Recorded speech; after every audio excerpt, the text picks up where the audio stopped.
নমস্কার বন্ধুরা, আশা করি সবাই ভালো আছেন। তো বন্ধুরা, এখন একটা টিজার নিয়ে কথা বলবো। তো সিনেমাটার নাম হচ্ছে সরলাক্ষ হোমলেস।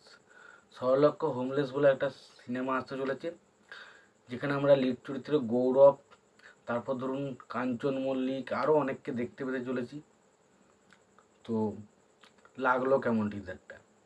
তখন প্রথমত আমি বলি, এই যে ধরনের সিনেমাগুলো আছে, এই ধরনের অডিয়েন্স কিন্তু আমি নই। যেই কারণে আমার কাছে টিজারটা খুব একটা আহামরি কিছু মনে হয়নি। এবার হয়তো অনেকের ভালো লাগতে পারে, যারা গোয়েন্দা ছবি দেখতে ভালোবাসেন তাদের ক্ষেত্রে হয়তো বেশ ভালো লাগবে ট্রেলারটা। তো ট্রেলারটা যে একদমই ভালো হয়নি সেটা কিন্তু বলবো না, ট্রেলারটা অবশ্যই কিছু কিছু জায়গায় ভালো লাগে।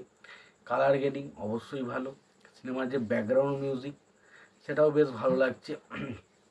তো মোটামুটি বোঝা যাচ্ছে একজন মানুষ খুন হবে জঙ্গলে, এবং সেইটা নিয়ে চারিদিকে ইনভেস্টিগেশন চলছে, কে আসলে খুনি এবং মানুষটা খুন হলো কী করে, খুন হওয়ার পেছনে আসলে কারণ কী, এবং কারা কারা এর পেছনে দায়ী, এই সমস্ত নিয়ে যে মানে বিষয়টা হতে চলেছে।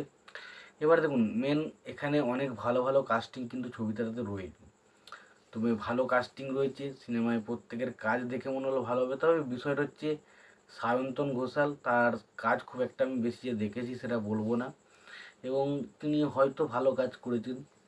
বাট এই টিজারটা যে ধরনের ছবি হচ্ছে সেখানে আমি কিন্তু খুব একটা খুশি নই।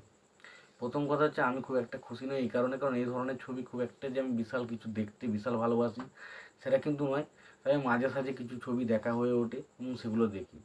এই ছবিটাও যে আমি এখন হুট করেই দেখবো সেটা নয়, হয়তো আমি দেখবো, সময় পেলে দেখবো। তবে এখনই যে যখন রিলিজ হলেই যে আমি দেখবো সেটা কিন্তু নাও হতে পারে। তো সরলাক্ষ হোমলেস যে টিজারটা, সেই টিজারটা নিয়ে যদি আমাকে শুধুমাত্র পারফেক্টলি জাজ করতে বলেন যে অ্যাকচুয়ালি টিজারটা হয়েছে কেমন, তো আমি এটুকুই বলবো যে টিজারটা অবশ্যই ভালো হয়েছে। টিজারে ব্যাকগ্রাউন্ড মিউজিক, প্রত্যেকের ক্যারেক্টারগুলোকে যেভাবে দেখানো হয়েছে ছোটো ছোটো করে, সেগুলো দেখতে ভালো লাগে। এবং এক কথায় বলতে গেলে টিজারটা দেখতে ভালো।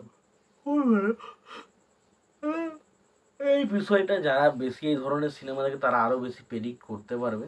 বাট আমি সিনেমা অবশ্যই দেখি, এখন সেইভাবে আর সিনেমা দেখা হচ্ছে না। কিছু সিনেমা দেখি, কিছু রিকোয়েস্টেড সিনেমা থাকে, কিছু অন্যান্য সিনেমা দেখে রিকোয়েস্টের কথা বলতে হয়। বাট বাকি সেইভাবে আমার সিনেমা দেখা হয়ে উঠছে না এখন খুব একটা বেশি। তো আমি আশা করছি খুব শীঘ্রই, কারণ কাজে ব্যস্ত থাকার কারণে সিনেমা দেখতে পাচ্ছি না খুব একটা। তোমাদের কি মতামত এই বিষয়টা নিয়ে অবশ্যই জানিও। ভিডিওটি ভালো লেগে থাকলে লাইক কমেন্ট শেয়ার করে দিও। চ্যানেলটা নতুন হয়ে থাকলে অবশ্যই তোমরা চ্যানেলটা সাবস্ক্রাইব করে নিও, পাশে বেল আইকনটা অবশ্যই প্রেস করে দিও। ততক্ষণের জন্য ভালো থেকো, সুস্থ থেকো, দেখা হচ্ছে পরের ভিডিওতে। ভালো থেকো, সুস্থ থেকো।